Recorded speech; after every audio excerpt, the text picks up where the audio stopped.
Well, hello everyone. Good afternoon from Oxford. Good morning, good afternoon, or good evening to all of you from wherever you are in the world. And thank you so much for joining us for today's online webinar, Why Oxford, Why Now? My name is Joe Parton, and I'm delighted that you've joined us. And if you've joined us, then it's very clear to me that you are somebody who's very ambitious, forward-thinking, and as such, you've been considering the next step in your academic journey. I understand some of you may have already interacted with the school and have started even an application for one of these programs. Others of you will be very early in that process. Regardless, I hope the next hour or so will be a very useful period of time for you to help you frame your thinking. And while I'm getting you thinking, I'd like to frame the event with a thought or with a question for everyone joining the call. You have clearly already built a successful career, but I'd like you to think about where you are professionally today, right now, as you log into the call, everything that you've achieved and where you find yourself. I'd then like you to think about where you would like to be in the next 3 to 5 years. Some of you may have that mapped out in front of you. Others may be so immersed in the day-to-day that maybe I'd like to give you the opportunity to think about that for the first time in a while. And then the final thought would be, what is the gap between where you are today on Tuesday, 12th of May, and where you would like to be and that ambition that you had?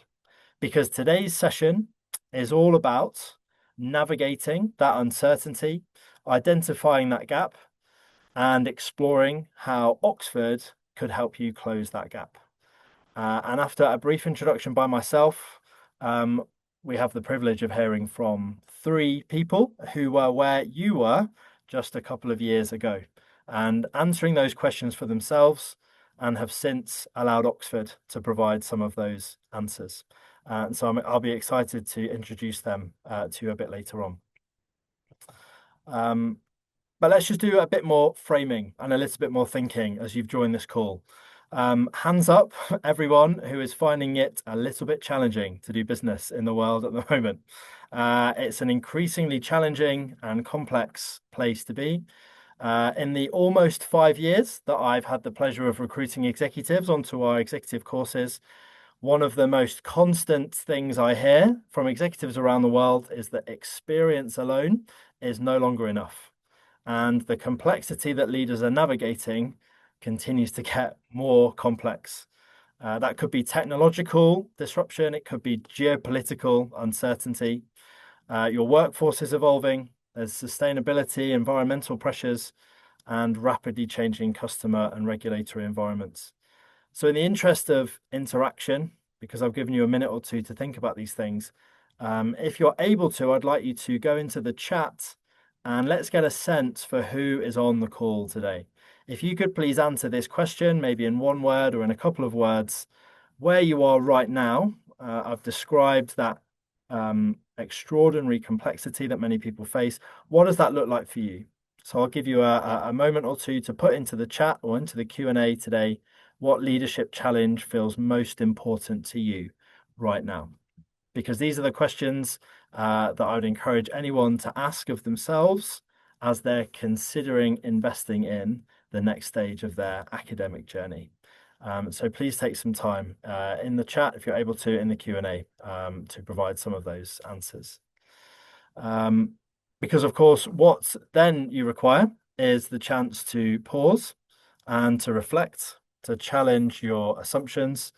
And this is exactly, I hope, where Oxford comes in. So when you hear the word Saïd Business School, you probably think that's a business school in Oxford, and you'll be right. But actually, that's really just the bricks and mortar of who we are. But it's what happens inside the business school which makes us so unique and such a compelling destination for executives like you. And it's the impact from within our classrooms, our cohorts, that truly makes the difference. Now, what's unique about Oxford, Saïd Business School, of course, is that we are a relatively young business school. This year, we are celebrating 30 years since Mr. Saïd, who you can see with a broad smile next to His Royal Highness to the left of the screen, His generous donation allowed us to set up a business school in Oxford and name it Saïd Business School. But despite being young, we are embedded in one of the world's oldest, most successful, and most famous academic institutions, the University of Oxford. And so we are the forward-thinking, innovative arm of an ancient seat of learning. And that allows us to provide a very unique experience and a very unique perspective. It also means that we can attract an immense diversity of people into our classroom. And you'll be meeting three of them very shortly. But what is very true is that probably the most powerful aspect of an experience at Oxford Saïd Business School is the experience of the cohort itself, learning from the other professionals in your class, different industries, countries, contexts. And often students say that the conversations amongst themselves are equally as valuable as the instruction from the front. So that's why Oxford. Well, what about our executive diplomas? As I said at the top of the call, it may be that you're already quite far into considering which of these programs would be valuable for you. This slide gives us a moment to reflect on the portfolio that we currently offer. And I've got you to mention a number of leadership challenges that you might be facing already. Well, our executive diplomas are specifically designed for you to meet those challenges and to find or respond rather to a different dimension of modern leadership. It might be that you're asking, how do I lead an organizational change more effectively? How do I operate more strategically and manage risk in this increasingly complex global political environment? It might be, how on earth do I deal with digital transformation and questions around AI and governance? It could be, as you're reading through the 5 programs on the left, that one of these is instantly jumping out, or maybe 1 or 2 are instantly jumping out. It's worth noting that these are also part-time programs. They are specifically designed for busy executives. Rather than asking you to step away from your career, we want to help you lead more effectively within it. And that also means that as you're completing the program alongside your career, that the learning is instantly applicable in many ways. You'll notice some other details there about what these courses look like. And I'm sure many of you have already investigated online how these programs work. But the biggest takeaway would be mapping that leadership issue, that leadership opportunity, challenge from the start of the call, and mapping it onto one of these programs, and then realizing the immense value that that could potentially offer. But you might be thinking, well, is this for me? Am I the kind of person that can benefit from a program like this? And we're edging ever closer to finding out the experience of some people that were asking that question themselves. But I thought I would just share very briefly the class profile. This is who we have in each classroom. The class size itself varies from diploma to diploma, but every other metric matches. You'll see the sheer diversity, not only of where people are traveling from, but also the sectors that they represent, how experienced they are. These are incredible communities that we create. And what really matters the most, the program itself and the curriculum is important, but the network that you gain is very profound as well. So hopefully the juices are flowing, and you're thinking about the impact that these programs could have, and that we've met you at that point in your career where you're looking to make a transition. And that leads us very nicely into the main part of our session, which is our discussion with 3 very brilliant people who were once upon a time sitting on a webinar just like this, asking the questions that I've just posed. And their response was, let's go for it. And they have now each completed an executive diploma. Since graduating, each of our panelists has gone on to make significant career moves and transitions, many of which have directly been related to their experience on the diploma. One of our panelists has also returned to Oxford for an executive MBA, and we are big fans of any lifelong learners. So, what I hope this discussion will allow us to do is not only just to give you information about the programs, but an honest sense of what the experience actually feels like, the challenges, opportunities, and the impact that these programs will have. So, without further ado, I'm going to stop sharing and we can introduce the panel one by one. In brief, let's start with you, Stacey, if you wouldn't mind just briefly introducing yourself. And you're on mute at the moment. I knew that was going to happen. Sorry about that, everyone. So my name is Stacey Bensler. I live in the United States outside of Philadelphia, currently working in Washington, D.C. at a Medicare Advantage advocacy agency. I've been in the healthcare plan side of my career for much longer than I care to admit to, having various levels of responsibility up to chief compliance officer. And I was a member of the Diploma of Organizational Leadership. I graduate this July. Congratulations. Thank you, Stacey. Chauncey, let's come to you. Good afternoon, good morning. Chauncey Robinson. I am based, like Stacy, in the States. I'm in Chicago. And as Joe mentioned, I also returned back to currently working on my executive MBA at Oxford. I was part of the AI for Business program, and it was the most fascinating program that I can possibly imagine. I wish I could do it all over again.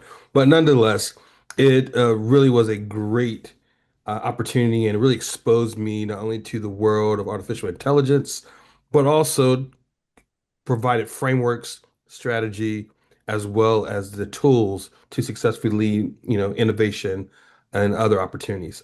Formerly with Oracle Corporation, and looking forward to answering any questions you might have. Thank you, Chauncey. Alex.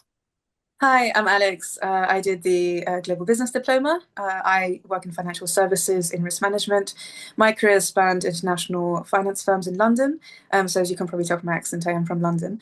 I adored my diploma. I learned so many new ways of thinking about problems in today's world.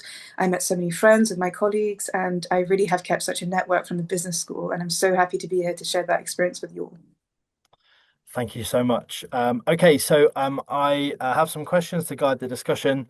The chat is disabled. Sorry about that, but the Q&A is open and many of you have been using it already. So during the rest of the session, this is your opportunity to ask any questions. Perhaps there is a barrier, be it something tangible or maybe mental that you're thinking, I can't overcome this. Or maybe ask our panel how they overcame those barriers, about the experience, whatever you think would be useful to find out from people that have lived and breathed these diplomas. This is your opportunity. But let's start. Alex, let's stay with you, if that's okay. You actually mentioned to me before we started, you were on one of these webinars, and this has now come full circle on the other side of a diploma. So let's go back to the beginning. Can you talk to me about what was happening professionally, and what was the moment when you realized you should invest in yourself? And where did Oxford come into that? Sure. So for me, really, I was at a mid-stage part of my career where I was really looking to progress in what I was doing. I adore what I do. I love the industry that I was in. And for me, it was really kind of adding to the career that I already built. And I was really looking for something that would give me that next level experience. So I wasn't looking for a standard master's. I wanted to stay within my role. I wanted to continue working, but I wanted something that really elevated my skill set beyond what I was already doing, something that would broaden my mindset. In the day to day, it's very easy to get stuck in your own industry and to have that perspective specifically in a smaller window. And I wanted to join a business school that had the prestige and the global reach that would help me sort of expand my horizons. I also am originally from a legal background, and my career spanned in finance. And so I felt that it was the right time to add a new qualification that kind of represented where I was now in my career. And really, it's been such a complementary qualification for me. I remember really overthinking it when I was looking at different programs. I really wanted something that was worth the investment. I'd been working for years in my career. I was going back to school. It was something that was really going to take up a lot of my time and energy. And I think with this one, I attended all of the information panels because I wanted all of the information possible. And at the end of the day, it really, I loved the sense of the business school. I thought it was very forward thinking. And I decided decided to take the plunge and just see where it took me. And honestly, it's been one of the best decisions I've ever done. Thank you so much, Alex. Stacey, you were in that situation a little bit more recently. So what was it for you that compelled you to think about a qualification at that stage in your career? So when I started looking, I had been at a for-profit CVS Health for a little over a decade. And I had been offered a job at a large nonprofit company in Pennsylvania as their chief compliance officer. So I thought, great, right? I'm moving up my career. This is what I want to do. I've had great success at the current, at CVS. Let me, bring that to the table at this other firm. And what I found was that everything that I did to motivate my teams before, the amazing people that I worked with, it wasn't all working in my new role. Things that had proven very successful in the past just weren't translating to that same success in the new company or in the new organization. So I started thinking about what do I need to do as a leader to change that, right? Like what I think a lot of folks, especially if you're a leader, think, what's common sense? You try this and that, and it's really not. I think some of it may be, but I was really looking for a course that would help me refine my leadership skills so that I could bring that success to my new role. And what I will tell you is what ended up happening was I realized that that just wasn't the right culture for me. And I did a complete 180 and am now in policy and research in healthcare, but in Washington, D.C. The program really opened my eyes, not only through the amazing teachers and speakers we had, because you really, until you hear them, you cannot imagine how incredible they are. But the cohort themselves, having real, meaningful dialogues with people from different backgrounds, different industries, some with the same challenges, just gave me really keen insight into like, you know what? I need to stop, reevaluate, and this isn't the path. At the time I'm like, maybe this isn't the path for me. And by the time of the end of the course, I'm like, no, that wasn't the path for me. So actually before the last module, I left my job, took some time to finish at Oxford, take advantage of everything that was there, spent large amounts of time there. And I do encourage all of you, while you're there, take advantage of every opportunity. It's just an amazing place to be and learn. So yeah, so I'm incredibly happy where I am now. I've been in this role for 6 months, and it is a culture fit. It is a value fit. It's really just, I never thought I'd say it. I really love my job. It's so encouraging, and you've picked up on so many brilliant points there. I think the most compelling being the shift in perspective. And I've said to people before, you have to be a bit careful what you wish for. Some people come to our diplomas thinking that they're happy in their career and their job, and then by the end of module 4, they've made a total change like you. So that's really encouraging. Chauncey, your journey may have been a little bit different as you joined the AI for Business diploma. So with the explosion, the furor around these new technologies, did that have anything to play in your decision making? Oh, absolutely. I don't know where to start. At the time, AI was moving like incredibly quickly, and I realized I didn't just want to understand it at a surface level. So I wanted to understand how it would generally shape business strategy and decision making long term. Professionally, I was already operating in fast moving environments, but it felt there was a gap between following deployments in AI and being able to think critically about how organizations could actually, really apply it responsibly and strategically. And I, just wanted to challenge myself again academically. And so I think once you're fully immersed in work for a long period, it's easy to stay in execution mode. The Oxford program gave me an opportunity to just really step back, deepen my thinking, and learn alongside people that were from completely different industries, and perspectives. And the amazing thing about the program is that you have some of the greatest thinkers, researchers, lecturers. You're exposed to the top of the line in the industry. I started in 2024 in the program, and at that time it was just Chat GPT. But the professors and the lecturers were telling us like, hey, we're going to talk about quantum. We're going to talk about um, the difference between AI and LLMs and other machine learning and decision, other things of that nature. And we really were exposed to things like 11 Labs before 11 Labs took off, or Suno, or some of the top AI companies that are now doing exceedingly great things. So you're really at a place that's giving you the best before anyone else is exposed to that. Giving you the best before anyone else is a very good tagline. Thank you so much. We might use that one. That was fantastic. There's been a couple of questions in the Q&A about, okay, you've made that leap, you've started the program, it's part-time and you're juggling it alongside your busy lives. Alex, perhaps we could start with you. How was that transition and actually realizing that you've got a very significant undertaking to fit around your already busy life? Well, not easy to begin with, but I think, it was something that I knew I really wanted to do. I think I had that real drive to want to do it. I could see the benefit that could be for me to start off with. And I remember actually waiting for my first train to Oxford from London, about to start the first module. And there was that moment just before I got on the train where I was like, oh my God, what have I signed up for? I can't believe I'm actually doing this. But actually, the topics that we were learning were so relevant to what I was doing in my day to day. They were so relevant to the strategic thinking I was doing. It almost felt it actually fit into my life. It was almost complementary to the career that I was pursuing, to the work that I was doing. It didn't feel like it was a one-off thing that wasn't connected to everything else that I was already doing professionally. So it was as if I was elevating the work I was already doing. So from that perspective, it didn't feel like it was something completely disconnected to what I was working on anyway. And I think, when you really want to do something as humans, you're very adaptable. I have conversations with my cohort now that we finished the diploma, where we can't really imagine having juggled all of that during the program, where you think, wow, like I can't believe we were studying and we were working, we were having all these conversations. And I'm lucky in that I wasn't very far away from Oxford, but some classmates were flying from all over.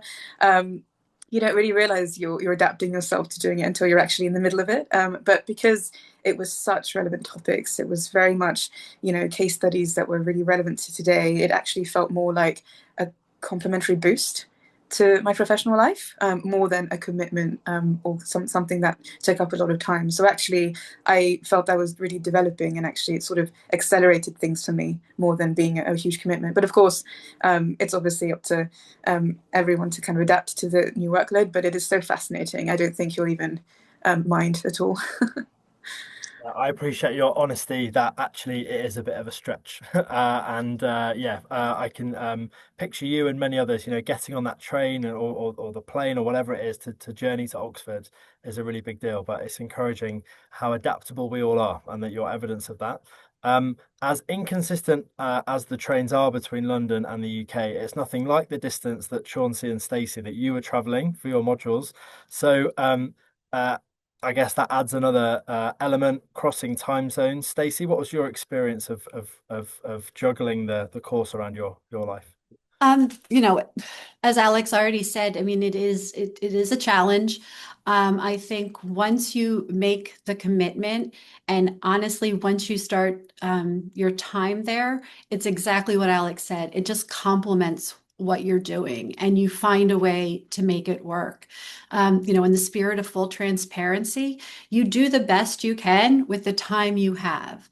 Right. So, there may be some modules or some assignments where you're all in and you spend, all the right amount of time. And there may be others where you just don't get through it, the way you'd like to. And your cohort's there to support you.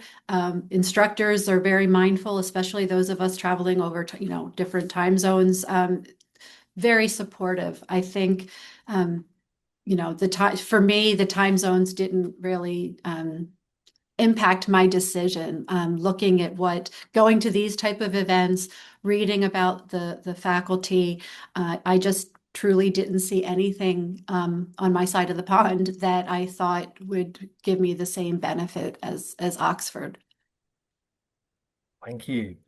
Chauncey, can you just talk in a bit more detail about the commitment of the modules and what that looks like, but also the assessments in between, and how they fit into things? Because I think that's maybe some people haven't really thought about the division of your time. Obviously, there's the being in Oxford is a big commitment, but what about in between the modules? What did that look like for you? So the commitment is, first of all, it's a huge commitment because you're there to learn. You're really there to really improve upon yourself, gain new skills, gain, new types of frameworks to help you excel, even at your job. And so the commitment really it requires discipline. When you first get to Oxford, you're like, wow, this is Harry Potter world. This is great. This is fantastic. You see all the old buildings and everything. You're interacting with your cohorts and everything. But then you're like, wait a second, I actually have to listen to the lectures. Actually have to study. I actually have assessments coming up. I have a 1,500 word assessment, based upon, the last, module. And no, you can't use Chat GPT. You have to actually go into the library, actually study and write this, and make sure you frame it correctly.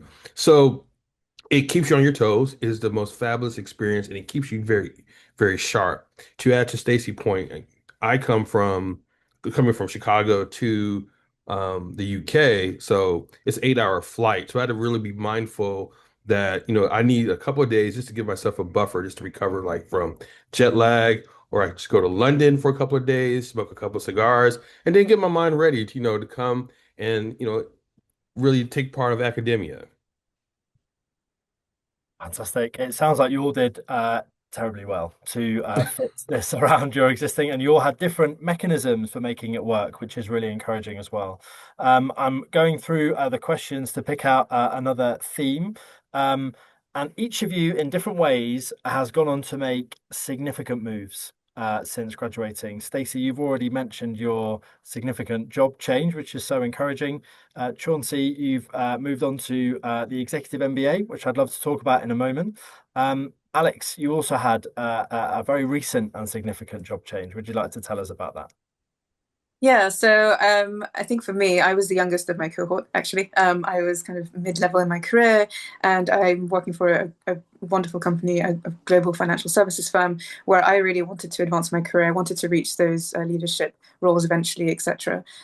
So with the diploma, it was something that really formed me, not only the academic side of it, where you learned a lot about frameworks and everything, but it was also the soft skills that I learned. I think I learned so much from my classmates in terms of executive presence. There was a lot of sessions around, advancing your career. So it wasn't just the academia that I learned that helped me, but also the soft skills around it. And I think, since starting Diploma, I've had two promotions, which I'm very excited about, but also it helped me move into a space that I really love. I'm in risk management, and I now specialize in a particular area in finance, which I find fascinating. And I think the diploma helped in terms of not only the kind of frameworks that I use in thinking about global problems, but also just in my own self-development and my own ability to kind of have that presence in meetings, have that presence kind of in my professional life. And actually, the fact that I was the youngest didn't matter at all. I think I had as much to give as everyone else in my cohort, but it also allowed me to learn so much from my classmates who came from all sorts of different industries, even if it wasn't to do with mine. So I feel that it really helped accelerate development for me, and I've really leveraged it. And I think one thing to keep in mind is it's what you make of it. So Oxford can give you the tools, Oxford can give you the network, they can give you the lectures, but it's really up to you to make the most of the resources that you have. And if you do that, I think there's really such a benefit for anyone going into this course. Thank you, Alex. I've heard people say after this diploma, they take Oxford into boardrooms with them and they take Oxford into meetings with them. And you're all nodding. That's a very profound thing to say, but there's a tangible impact that taking Oxford into rooms has.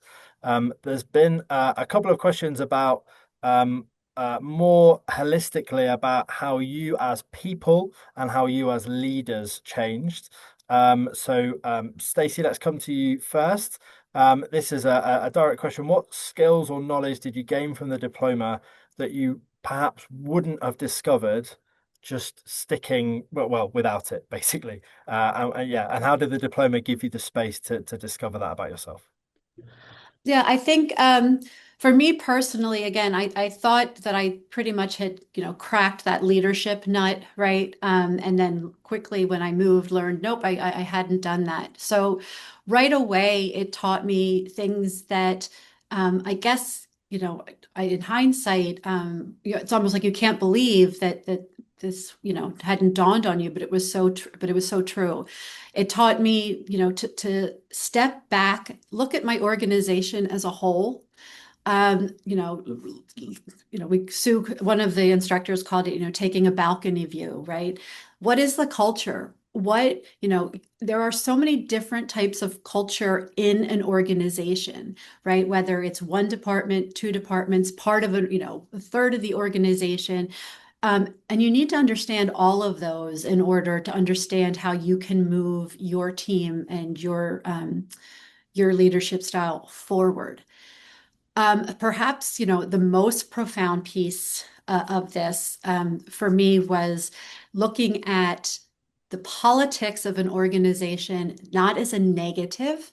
I think when you hear people say, oh, it's just politics, they're playing politics. I know for me, it was like, oh, I hate politics in a job. And politics isn't a negative word. It's about networking. It's about talking to your peers, talking to people in different parts of the organization, and building a network to help support not only you and your team, but to help support others and their team and building trusts. And for me personally, what it taught me was sometimes there's just not a culture match. Sometimes you can't change the culture no matter where you sit in the organization.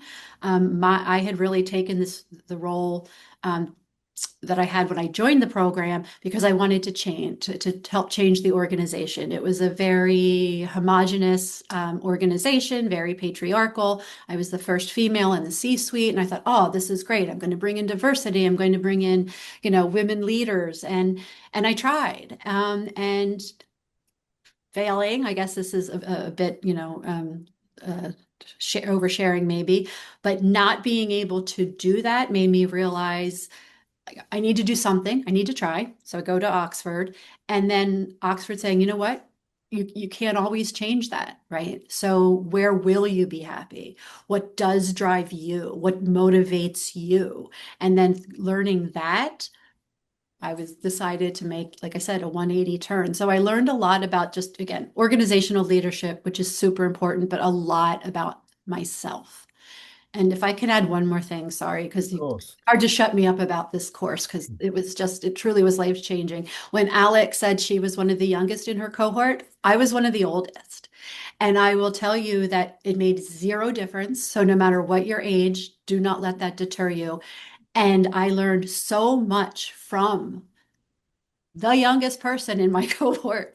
And we ended up being terrific friends. We're going to see Harry Styles in Wembley together. He's from South Africa. So again, like it's just an amazing program for all those things. So I'm sorry, I will let someone else speak, but that's a very long answer to that question. No, it's a very brilliant and compelling answer. And also, you've unearthed the hidden benefit. I've heard people say, at the very least, I've now got a free hotel room in at least 30 different cities and someone to go and watch Harry Styles with. But I think that introspection is really interesting because many people will be, I guess, justifying an investment in a program like this about their career, the benefits to their employer. And maybe people don't think as much about the how you'll change as a person. And on that topic, over to you, Chauncey. Someone has asked, what was the personality shift that happened? And I'm also interested in finding out your journey now to being an executive MBA student at Oxford. Was that always the plan, or was your continued learning inspired by your experience on the diploma?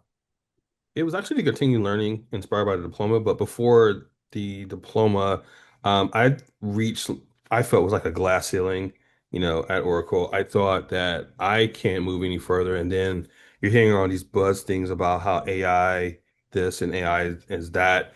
And I thought I was smart, just a little bit smart. But then I remember applying and I was basically completely transparent. Just, hey, this is where I'm at, with work. This is what I'm thinking.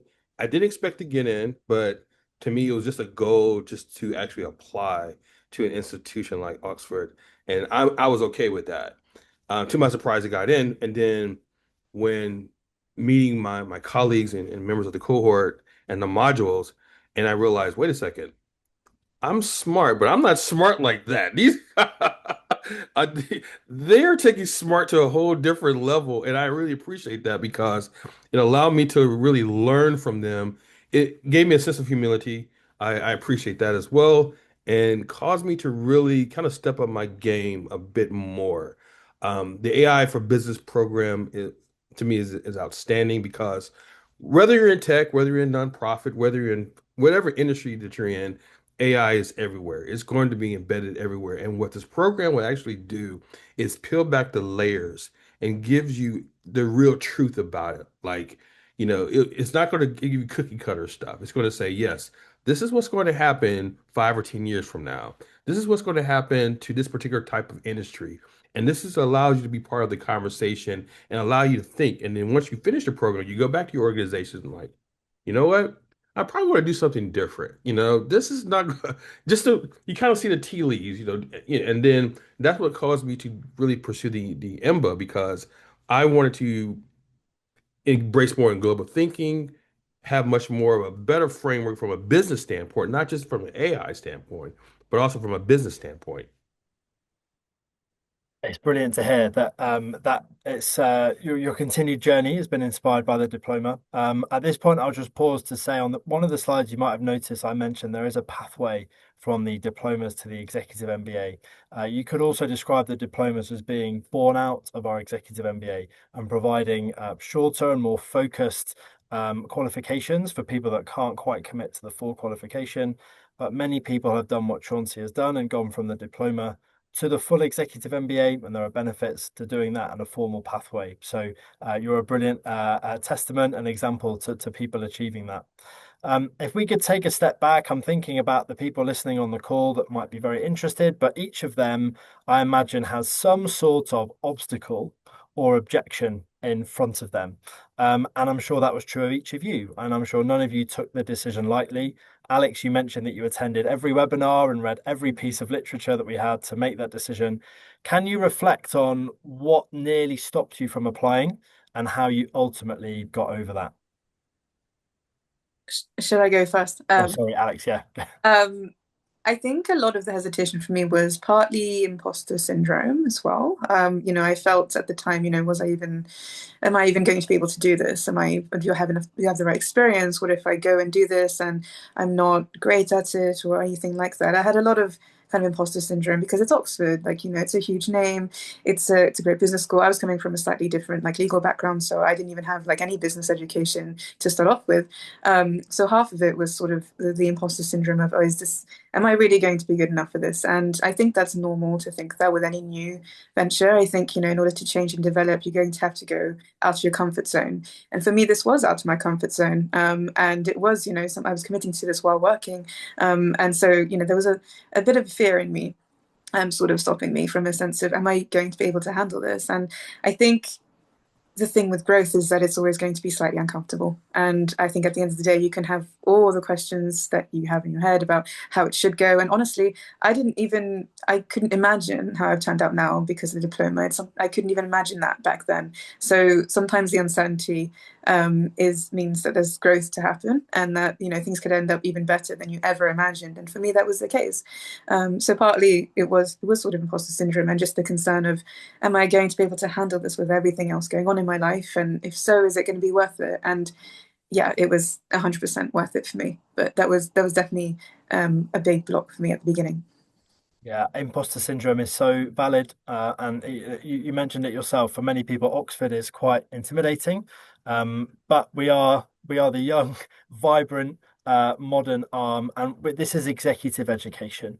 We are setting you up for success, not for failure. And our application process and everything, hopefully, each of you have found out, and people on this call have realized that it's a consultative process. And the strength of our students directly relates to the strength of us as a business school.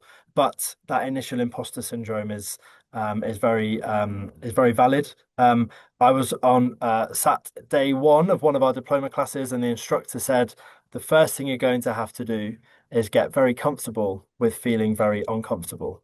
And Alex, I think you've touched on something very profound. If you want to change, it's going to be an uncomfortable process. So hopefully that inspires people on the call. Stacey, were there any big barriers for you, or one particular barrier, and how did you overcome it? It was more of a practical barrier, and that was, my organization. I know some organizations pay for continued education, so mine was just a financial barrier. I was, fortunate I was able to do it, but it's a big expenditure. So there was a lot of just really thinking about, like, I am an attorney. I've got a JD. I've got a master's. Like, is this worth it? And 100% it was the best money I've ever spent. But mine was more of just really thinking, is right now the right time in my life to invest that, right? So that was probably not a great, not an exciting answer, but just a very practical one. No, but practical is good, and I think that this will be true for a lot of people. I wonder, could you just develop on, did you build a case for realizing what that investment would look like? How did you approach that? Yes, I did. I mean, there were a couple things. There was the inherent regret I had as a undergrad for not studying abroad. So that was sort of like, oh, all right, now I know I'm older, but I want to do that. But then it was looking at what does, again, some of the programs, on this side of the ocean, what do they offer? What does this offer? Looking at the faculty that would be teaching. Looking at the cohorts, I just thought it was really important. American schools I have found are very American focused. Solutions are very American focused. And while you get, international students, you don't always get a lot of inputs from international sources. So it was really, really important for me to at other perspectives from people, in countries that I had never seen, or I would say never seen, never been to. Actually, one that I had never heard of because the country had just changed its name a couple years ago, right? So I wanted that. And then I did look at, overall sort of what an ROI would look like. Which is funny now because in hindsight, it was not on point at all because, again, I switched careers, but I did do a pros and cons list and all of that, and, for what it's worth. But it was definitely, like I said, worth the investment. Wonderful. I'm really glad to hear that. And hopefully that's encouraging for many people on the call that may be thinking or even preparing their own business cases and what that return on investment will look like.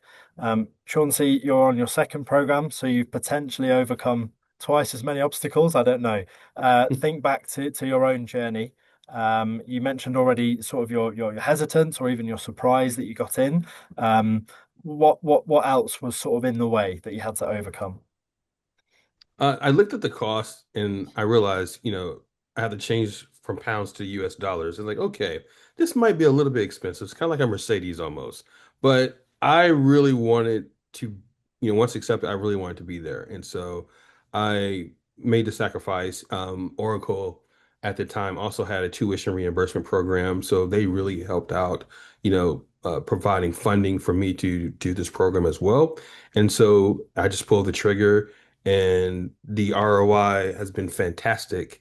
Um, just doing that because not just from a career pivot, but also you're exposed to alumni. You have access to the entire Oxford ecosystem, even when you're studying, but also even when you complete your studies as well. So you can really reach out to talk to someone from Google or Anthropic or, one of these amazing companies that are doing outstanding things right now because you are, alumni from, Oxford.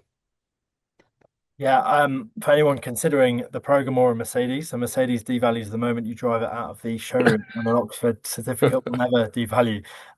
But you made a couple of very serious points, one of which is exploring opportunities for support that your employer might be able to offer. I'm sure many of you have done that, but for anyone that hasn't, be brave enough to ask the question.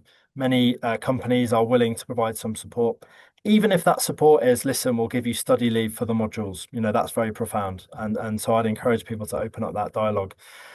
So we're approaching the point, I think, where the rubber is hitting the road, thinking about the Mercedes again. There are people on this call that may be actually on the precipice of going through the application process. The three of you were successful. And so and someone actually has just asked a question in the Q&A about the application process. So here we go. As three people that were successful in navigating that process, what advice do you have to people who are starting on that process? Maybe we'll start with Alex. Yeah, so I think one of the things I really focused on was how this diploma, I think this was one of the questions on the application process. How does this diploma map onto the problems that you're facing in your career? So I was really descriptive about the kind of problems I was facing in terms of even strategically. So the things I wanted to know more about, how to handle certain problems, how to view things from a global perspective. So my diploma was global business. So a lot of it focused on that global perspective. And I think also I'm from a very international background myself. So I was really wanting to complement that with from a career perspective, but also a personal one as well. And so I think one of the main things I did was really emphasize the professional benefit, but also don't be afraid to add a little bit of your own background and personality into it. It doesn't just have to be like a robotic, essay about just your career. You can have a bit of that person of you're from a very international background and you want to link that back to your career, and the diploma will help you shape that network as well and what you can actually bring to the class too, because a lot of the benefit of it is you bringing your own expertise and sharing that with the class. So I think really focusing on how the diploma is relevant to you both professionally but also as a person is something I would really encourage to do.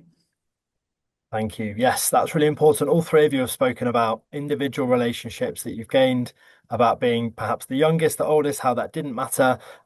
Think about you as a person as you're preparing the application. Some advice, sometimes I give people the advice, if someone else read your application essays, how excited would they be at being one of your classmates? That might be quite a good way of reading through and approaching it. Stacey, how did you approach your application? Uh, Much the same way. I've already alluded to the exact challenge that led me to look for a way to improve or modify my leadership style. So I was 100% transparent, and all the history I've shared with you, I shared in my essay. This is where I came from. This is where I am. These are the challenges I'm facing. The key one that I had because this was one of the questions, as Alex said, the key module I honed in on was about motivation. So I really wrote about, needing to find ways to motivate, different types of teams and things like that. But just be transparent. I think, again, I think everyone said it, you learn so much from the people in your cohort. I mean, everyone says it and you're like, yeah, yeah, but you cannot stress it enough. So just be transparent, be yourself, answer the questions, and I think you'll be fine. Brilliant. I agree. Great advice. And Chauncey, what is your advice for someone going through that application process? As basically everything is what Stacey and Alex said, just be completely transparent. Really let them know where you are in your career. What do you hope to gain and what do you hope to learn, by enrolling in a degree program? But also just take a step back and say, hey, these are my weaknesses. This is where I'm having problems. This is where I'm struggling at work, or, what I'm trying to do from a career perspective, or what I'm trying to learn in this industry, and really apply that to your application and essay. And that will give you really a lot of exposure and an opportunity to really separate yourself from everyone else. Fantastic. Thank you. Some great advice. Hopefully, everyone's feeling inspired. I'm going to ask each of you one more question. I've not actually prepared you for this, but one of the most unique parts of Oxford Saïd Business School is the title of this webinar, which is Why Oxford? So we've spoken a lot about the program, about your classmates, about everything like that, but you had four hopefully memorable modules in Oxford, the city, Oxford, the place. So I'm going to ask each of you, what is the best thing, the most surprising thing, your favorite thing about Oxford, that unique part of what we offer as a business school? Alex, you wrote a wonderful blog throughout your year studying, which I'm sure people can still find on your LinkedIn. So what is your favorite thing about Oxford itself? For me, it was the community. I truly, I like most people, sometimes you look at these courses and you think, oh, I'm just going to do this course and it's going to go on my CV and then I can move on with my life. But actually, the community of the business school was something that I really valued. And I made so many great connections professionally, but also friends. And Oxford, well, while you're there for your modules, it's such a great place to go exploring with your classmates. And there's truly a really special bond that you build with your classmates through the debates you have in class, the case studies you stress over together, and exploring Oxford together and creating those memories. I think it's something that has continued post diploma, and I'm still very much connected to business school, and I still see it as something that's going to be a part of my life for the rest of my career. So I would say the community is something that really sets the business school apart. It's not just a course that you do; it's really a community that you are a part of. Brilliant. Somebody else who completed a diploma wrote a blog entitled "There's Never Life After Oxford. There's your life before Oxford, and then there's your life with Oxford," which I thought was very beautiful. Stacey, your favorite thing about Oxford itself? I'm not sure I can get it down to one thing, so I will. I think what Alex said is just on point. The community and the sense of community you have while you're there. Oxford, my first trip to Oxford, I was 16 and I fell in love with it. You just feel smarter almost being there. You are surrounded by so much history, culture, incredible minds that you just can't overstate it enough. I think everyone that you meet going, to a pub and ending up running into a world-renowned poet, this literally happened, and having the most amazing conversations over a pint. Where else does that happen, right? You're out and about and you're meeting people who have literally changed the world and you just chat with them and have meaningful dialogue. There, there's no other place like it. It is truly a wonderful community. And even though I've only, left, for however many months, last October was my last session, I still have someone I met, not even in my cohort, as a headhunter in Zurich, keeping her eye out for international offers. Like there is such a bond with people that you meet there that it's the community for sure. Wonderful. Two votes for the community. Chauncey, you're still very much involved. I believe tomorrow you're flying back to Oxford, and we're excited to see you. So, what's your favourite thing about Oxford? I'll still stick with the theme of the community, but also the ecosystem. It is incredible. I don't know if you guys believe in magic, but Oxford is a very magical place. It Time management. You have to utilize time management because everything goes by so fast. So you think you want to try to take advantage of everything all at one time, but you really need to have some type of strategic plan to absorb everything and really set forth like everything that you're trying to do. So I nickname myself SpongeBob because I'm soaking up everything, because it's going by so fast. But the ecosystem and the community is just fantastic, and you really just have to just soak it all in and apply it to what you want to do professionally or even to your work itself. Fantastic, brilliant. A little sprinkling of magic towards the end of the session. We have a couple of minutes until the top of the hour. I'm keen to just talk about some next steps. This is your last chance if you have a burning question for any of the panelists. I'd like to thank each of you. I witnessed each of you before, during, and now after your diploma journey. It's incredibly inspiring for me. And there's many people, if not hopefully everyone on this call, who'll be following in your footsteps and achieving brilliant things. So thank you so much for all of your time. Is there anything each of you would like to say as a closing remark? Picturing yourself on these webinars a couple of years ago, anything that you'd like to add? I'll leave the floor open to that one. Don't be afraid to apply. It's okay to be vulnerable. It's okay to share what you're struggling with. Don't be afraid to apply. Yeah, I'd echo that. Likewise. Yeah. Oh, sorry. I yield. No, no, Go no. ahead. It's just don't be afraid to take the leap. If you feel that it's the right thing for you, don't worry about whether you can do it or how you can make it happen. You'll make it happen, because the benefits for you and your own growth are just going to be so obvious. So don't be afraid. Absolutely. Take the leap. Don't be afraid to apply. Oxford will give you the tools to be very successful, even if you have to balance work and other things going on in your daily life. You have the ability to step away from classes and take, calls or, engage with your employer as well. So they're setting you up to be very, successful. So take the leap and good luck. Take the leap, don't be afraid. Good luck. Fantastic advice. Thank you so much to each of you. We have a couple of minutes left. I just want to put this slide up here. Hopefully, you've attended this call and you're feeling inspired, and you're ready to take the next step and start your own Oxford journey.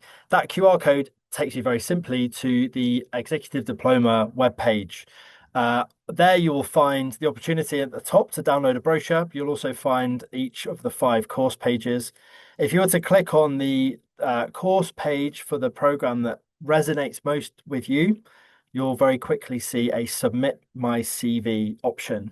And you can submit that CV, and either myself or one of my colleagues, who you also hopefully don't have to be afraid of, will let you know what we think about your profile, and whether this is the right option for you. And then we will guide you through the application process. The timing of you attending this webinar is perfect because only a few weeks ago we opened applications for our 2027 cohorts.